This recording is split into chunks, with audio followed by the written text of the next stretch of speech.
Hello, everybody. We are here with Bryan Koulouris. Bryan was the campaign manager for Seattle City Councilwoman Kshama Sawant back in 2019, and he is currently on the Kshama Solidarity campaign to defend her against a recall election that is underway right now. I was very honored to co-host a telethon for Kshama back in May, hosted by our pal, or I should say, put together by Kshama Solidarity in coordination with our pal Lauren Steiner, and that was a great time.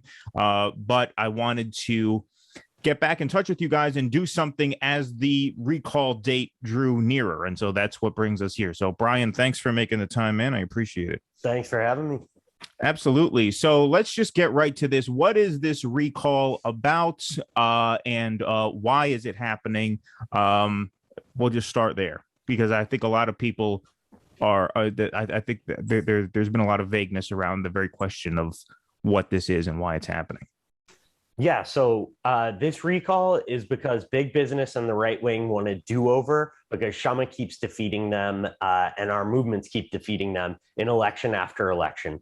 Last time Amazon tried to buy City Hall, they put $1.2 million into a corporate PAC and they were defeated. So now this is the new move. And the move is to have a low voter turnout election in December where the ballot itself will have just straightforward lies on it, a bunch of dishonesty on it, and that's how people will vote, yes or no, on recalling Kshama based on that ballot that they see. And it's not just that it's a special election in December, it's a special election 1 month after a mayoral election, and it's a mail-in ballot. So December 7th is the election date, but you get your ballot right before Thanksgiving. So this is another form of voter suppression, and the charges that will appear on the ballot are an attack on the right to protest. So this is what we see the right wing doing all across the country, voter suppression and attack on the right to protest. But of course, in Seattle, they can't straightforwardly say that it's just a right-wing Republican initiative.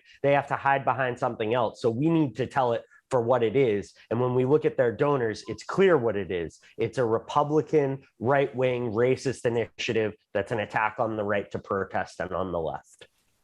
Okay, so when you say attack on the right to protest, are you referencing the charges that have been brought against Kshama that are sort of the quote unquote basis for the recall?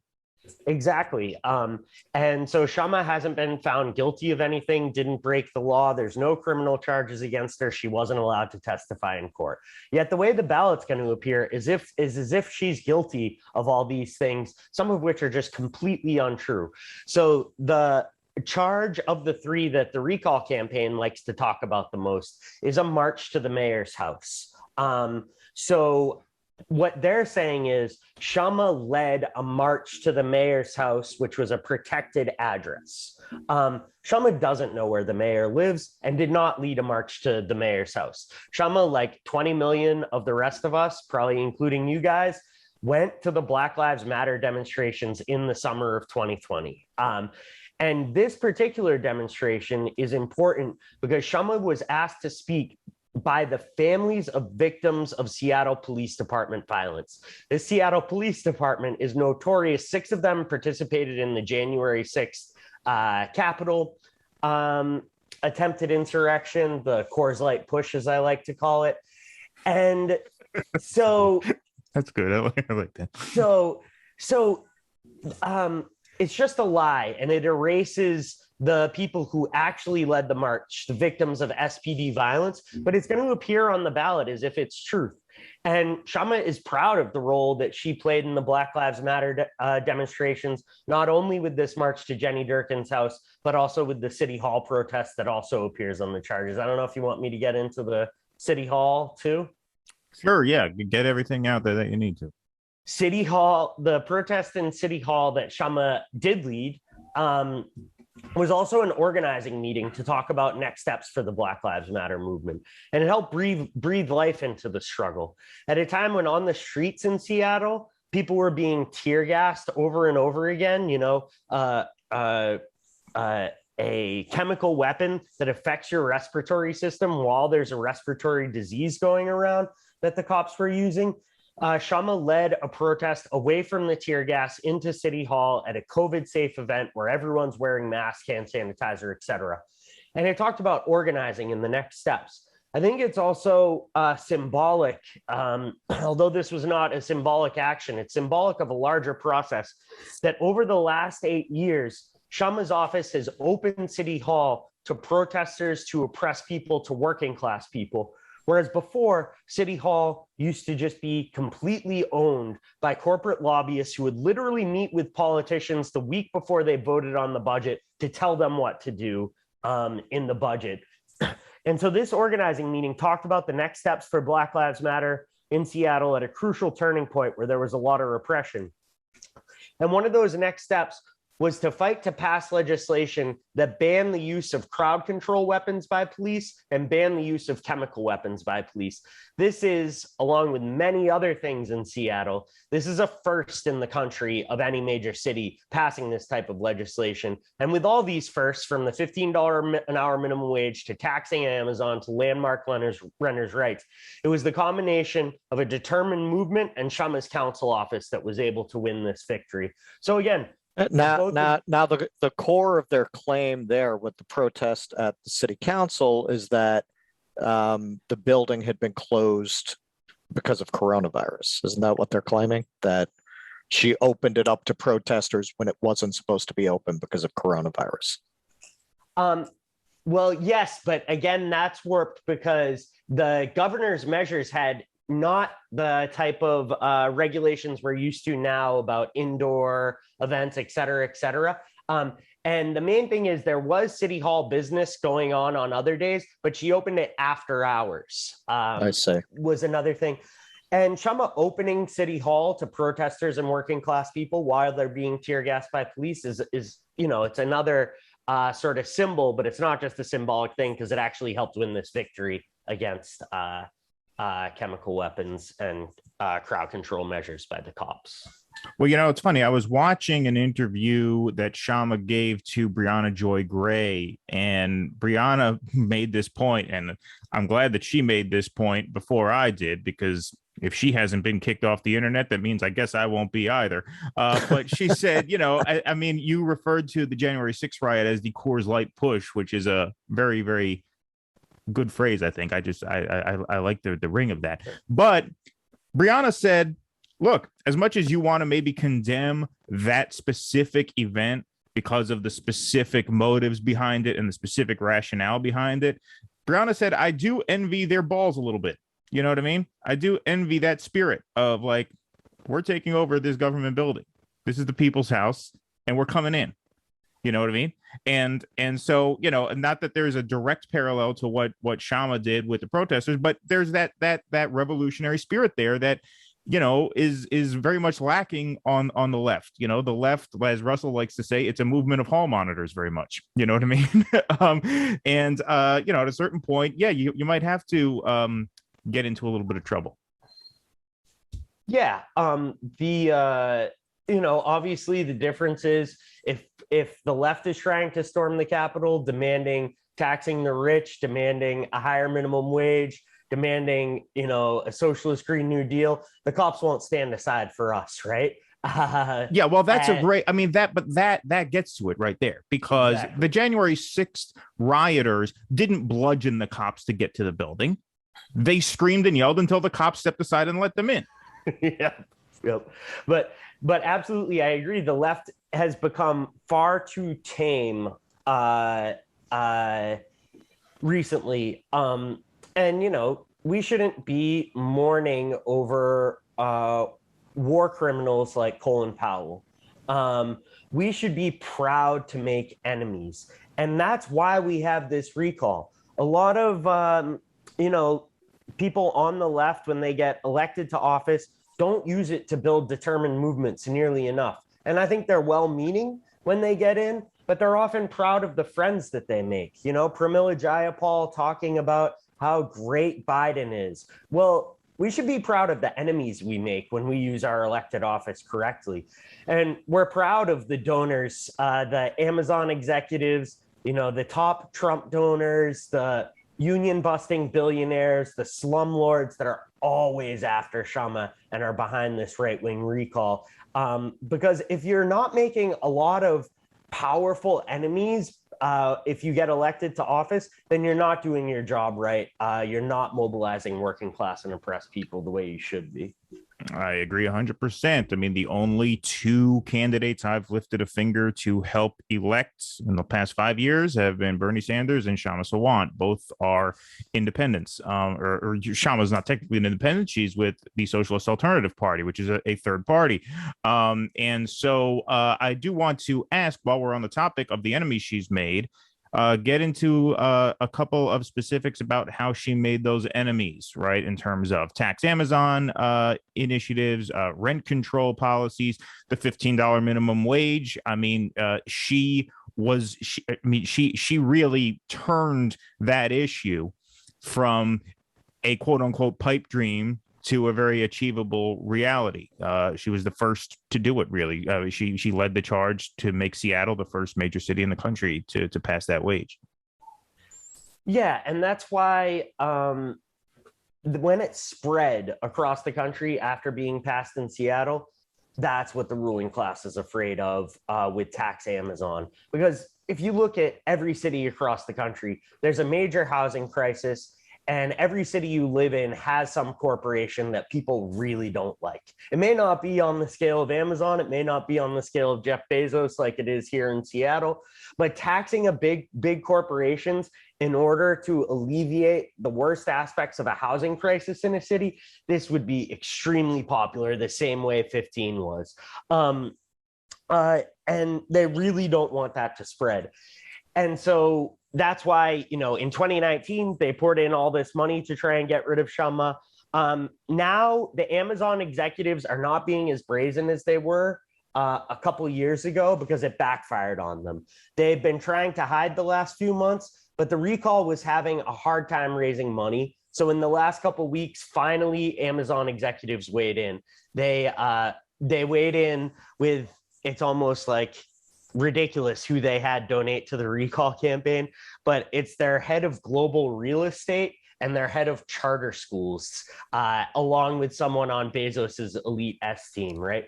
So these are some of the enemies. But then in real estate, some of these landmark renters' rights, I don't want to go into all of them to get into the sort of legislative weeds enough, but I think a couple clear ones we can all understand is you have to get 6 months notice from your landlord in Seattle if you're going to have a rent increase. I know there are many times in my life I would have benefited from that.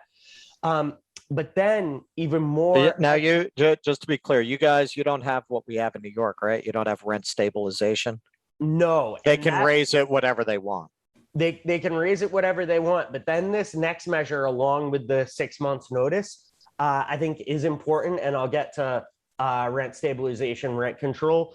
But the next one is 6 months notice. Then if they do raise the rent, they have to give you 3 months assistance, right? 3 months rent to you if you can't afford to stay there after they raise the rent. So that helps a ton of renters. But the thing that they're also afraid of, just as they're afraid of the 15 spreading, Amazon tax spreading, is rent control with no corporate loopholes. That's what we're fighting for. It's the hardest thing to win out of all of these things because how much the corporate real estate lobby controls local politics. It's usually not Amazon weighing into local politics. It's not McDonald's weighing into local politics. Right. It's corporate real estate interests.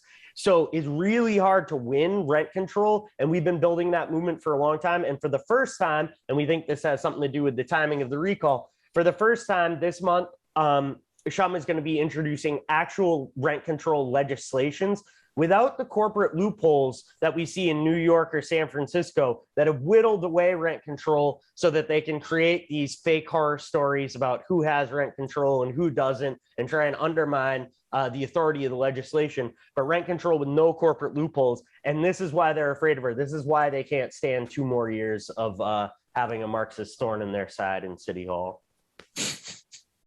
All right. Now, on Marxism, now she has said of Millionaires Row that the houses there should be converted to rentals or public housing.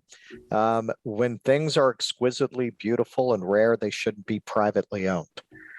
Does she have any legislation to that effect? So essentially, she wants to take kind of old houses that are presumably built by very wealthy kind of robber barons, and she wants them to be given over to the public good. Yeah, absolutely. I mean, there's a lot of things in a socialist program that we need to popularize and fight for. But then what you're able to actually bring for legislation are the things that are going to be popular enough that a movement can be built around that can actually force the hands of the establishment, right?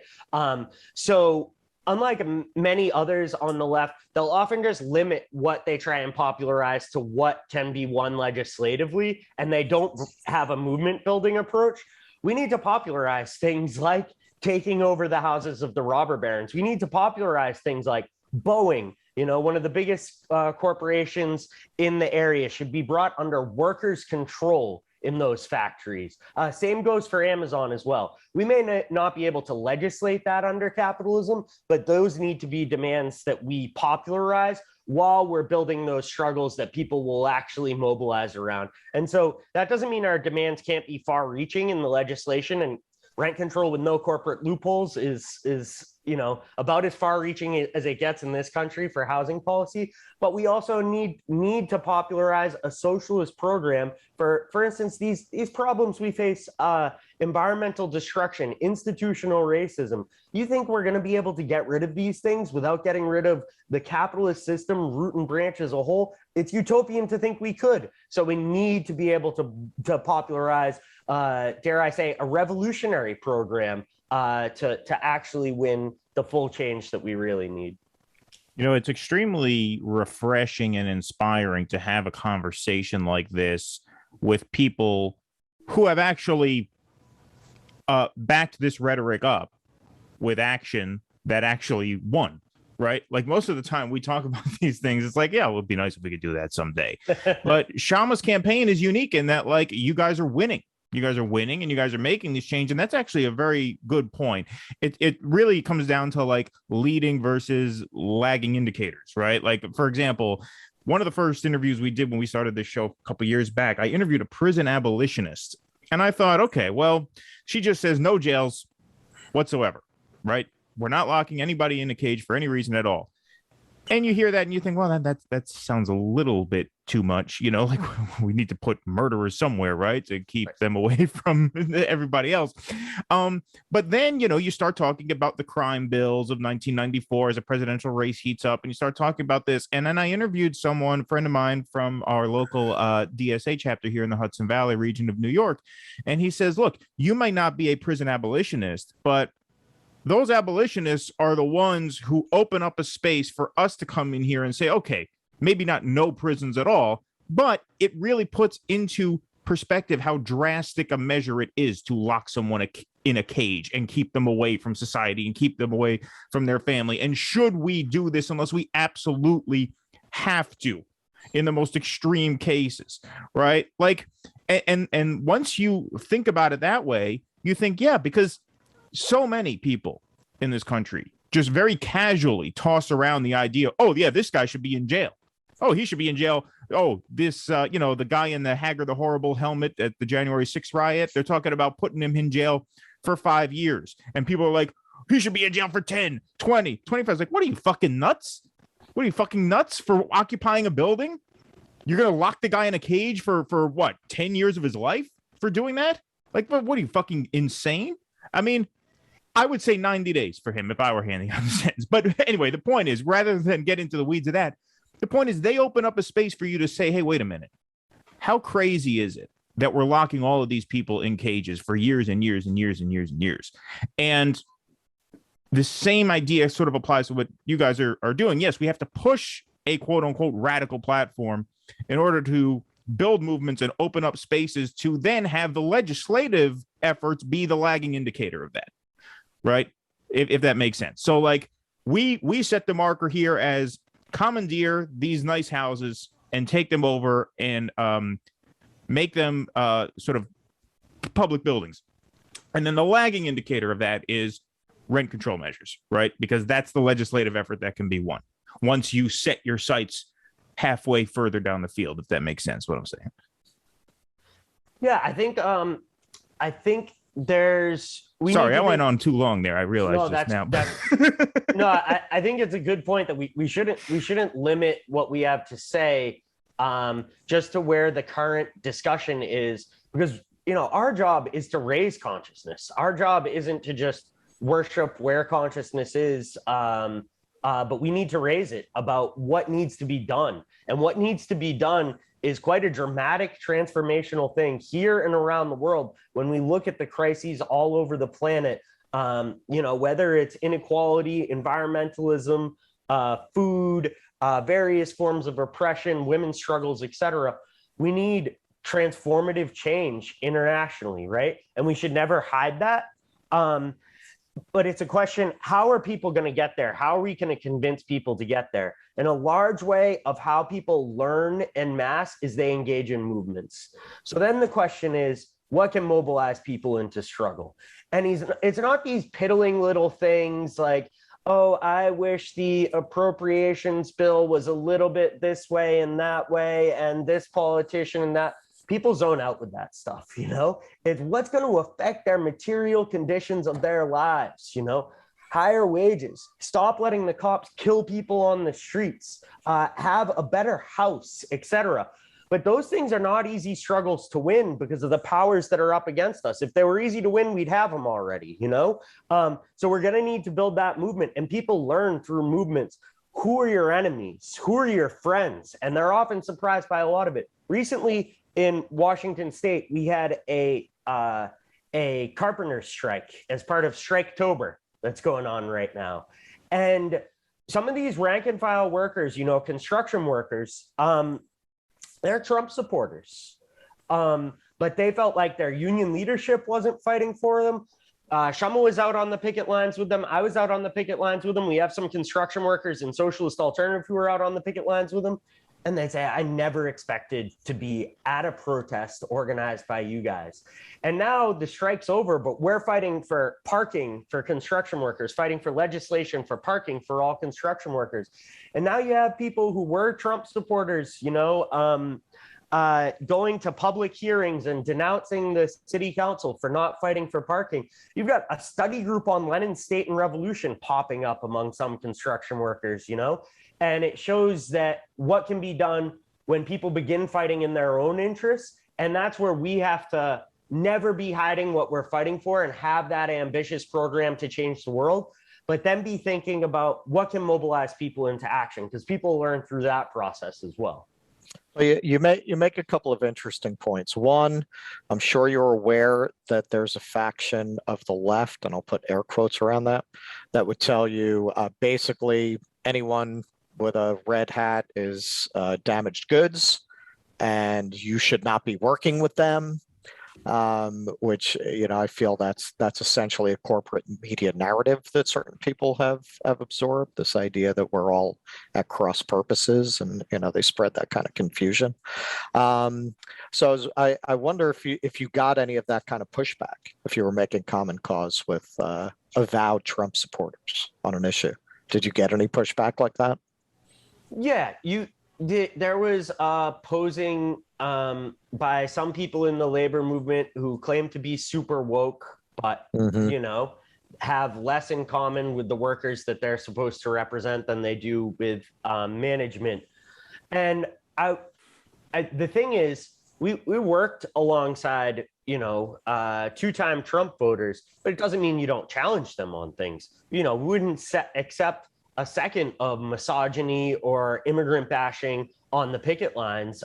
We would challenge it. We may challenge it in a more patient way than some others on the left, but we would continuously challenge it as part of a discussion about how to bring this struggle forward, who their friends are and who their enemies are. And there's obviously a difference between a Trump supporting construction worker and a Trump supporting boss or a Trump supporting politician. That's a different thing there, because once you have a class analysis of society, it opens up those conversations in a more meaningful way. Well, that's what I fear. You have certain people on the left who don't understand that, and they don't want to allow those conversations to take place, as if those conversations are verboten, which makes absolutely no sense. If you're trying to win an ideological struggle, you want to persuade people, don't you? I mean, that's the whole deal, isn't it? Absolutely. Persuade people to join your side. I mean, we're going to point out ruthlessly that Trump's biggest donor, who's also the biggest evictor in Seattle, is a donor to this recall campaign and maxed out to it. We're going to show that they're right wing and that they're racist by attacking the Black Lives Matter movement, you know? And we need to get that out there because people's consciousness in Seattle, they don't know that the corporate Democrats, because the Republicans in the area have nothing else to donate to, they're donating to the corporate Democrats, right? So how do we expose those corporate Democrats? We expose them by showing the people who are actually behind them and pointing that out. But that doesn't mean you take the same approach of pointing out your class enemies, like people like the George Petrie, the biggest Trump donor, Martin Selig, the guy who's the landlord for the ICE building that's detaining immigrants in Seattle. Like those are our class enemies, and we are gonna instill hatred among Seattle's working people and even some middle-class liberals about those right-wing backers of the recall. And the working people who are attracted to right-wing populist ideas, we need to challenge those ideas in a patient and effective way that brings out the class nature of why they're attracted to them. You know? All right. Now let me ask you a related question, because I'd be fascinated to get the response of somebody who's on the front line of this fight. Now, I was a wee tot, but I was kind of in the epicenter of what I call the escape from New York phase in the 70s. And anyone who was conscious at that time, it never left them. Now, we've discussed this on the air, and I think I actually included an article. My fear with defunding the police is, okay, you're in a position where you have a multi-generationally abused working class, and you have all of the accompanying pathologies that come with generations of poverty. Now, the police are there essentially to suppress the completely understandable and reasonable reaction to lack of opportunity and living in a kind of pressure cooker of unfairness, and essentially segments of society that are poor, I think across races, live in a police state in ways that people who are not impoverished in that way don't understand. They have no concept that they live in a completely different country. Now, if you lift the police without also taking that money and diverting it into UBI and such, you are going to have, in all likelihood, an uptick in crime with which reactionary forces are going to use to discredit your entire project. And I mentioned the 70s because that kind of a cycle, in my estimation, was very much a part of what got us the Reagan Revolution. So how do you respond to that? Yeah, I think the defund police demand, when it came out of the mass uprising in 2020, could be a concrete thing that people could fight for, because a lot of these police budgets, I mean, it's military style equipment and things like this that have nothing to do with walking the beat in, you know, the neighborhood that I live in, which has a ton of homelessness, a ton of crime, et cetera, et cetera. And that was something we could point to, but defund and go where, you know, and defund and by how much. What Kshama was saying was in the height of that movement was defund by 50% to give money to affordable housing, to a union jobs program, a Green New Deal union jobs program. Whereas a lot of the way it was put forward in a lot of places was just abstract, was just, you know, defund police, end of sentence. Right. And also no plan for how to actually fight for it. It was just a slogan. And And that's part of the fact that there wasn't an organized and clear plan coming out of that amazing uprising that was so life-changing and confidence boosting for so many people, I think is part of what's left space for the right-wing backlash now. And this recall is part of that racist right-wing backlash.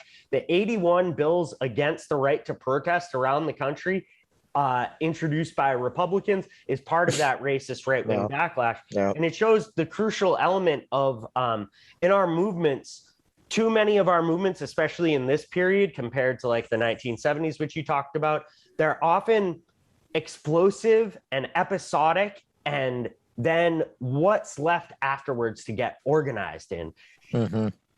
I have friends in Minneapolis. Black Lives Matter signs are in every neighborhood, Justice for George Floyd signs at every house.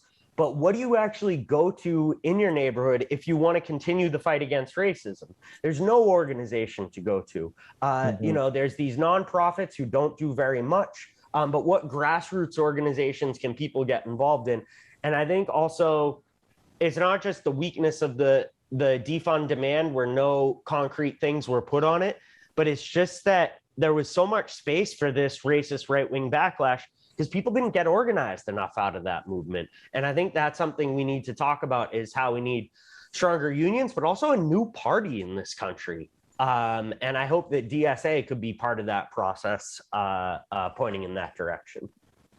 Well, you know, like I said earlier, you guys are winners, and that's why, you know, it's just so inspiring to talk to you, and that's why I try to do what I can to you know, help you guys get through this recall. And so we'll do whatever you guys need us to do. Just definitely keep in touch. But before we sign off, tell people how they can get involved, how they can donate, and if they're in the Seattle area, how they can, you know, put some feet on the pavement and volunteer. Yeah, first on the if you're in the Seattle area, how you can volunteer. We're going to need the biggest get out the vote operation ever, because this is a December 7th election. People are going to get their ballots before Thanksgiving. It is by design. They had enough signatures to do this recall when everyone votes for the mayor. They're not doing it. We're going to need the biggest get out the vote operation ever.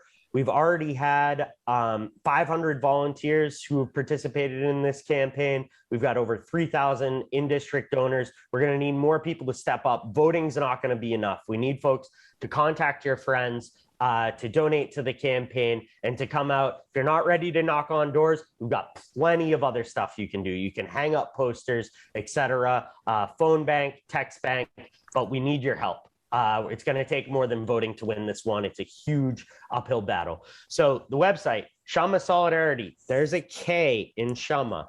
KshamaSolidarity.org. KshamaSolidarity.org/donate is how you donate. The maximum you can give is $1,000. Tons of people on the other side are giving that $1,000 or $2,000 for a couple.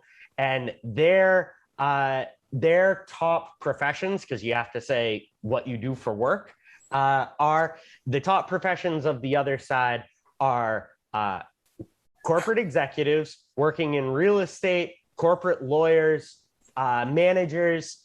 This is their top donors.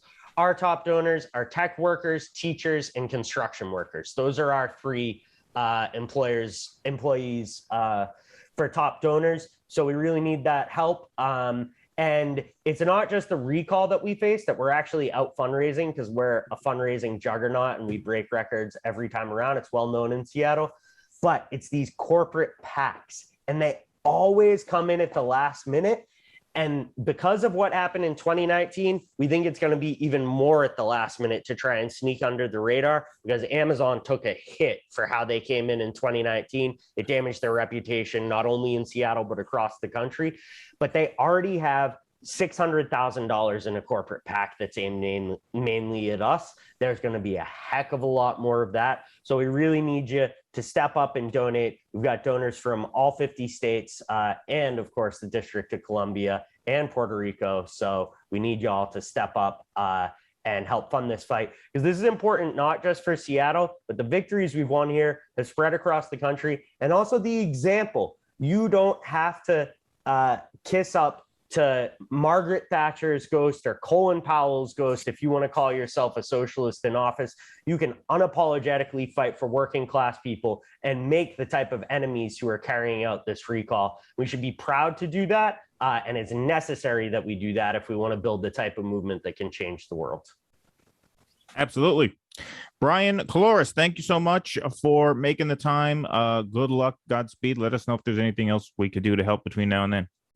All right. Really appreciate it. Great to talk to you guys. Thank you, Bryan. Thank you, everybody, for watching. If you enjoyed this video, please subscribe wherever you saw it, on YouTube, on Rumble, or on Facebook. We have channels on all three of those platforms. Also, consider helping us create more content by becoming a member at patreon.com/do-dissidents or on Facebook, where you can become a supporter right through our Facebook page and get bonus content every week, as well as call-in access to our live stream shows. Thank you very much for your continued support.